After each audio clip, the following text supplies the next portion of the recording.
In this video, we'll show you how to uninstall the secure folder from your Samsung Galaxy phone.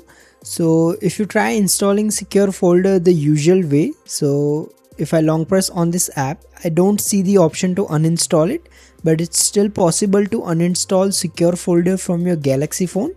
So to do this, first head to the settings app.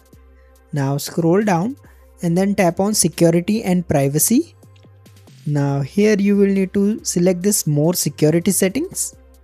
Here you should see the secure folder option. Simply tap on it. Inside the secure folder settings page, you will see this more settings option. Simply tap on it and then choose uninstall.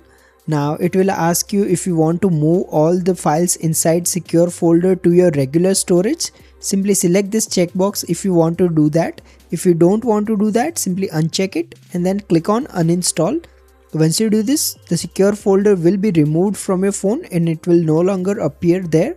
If you find this video useful, please don't forget to like and subscribe to Glitch Guru.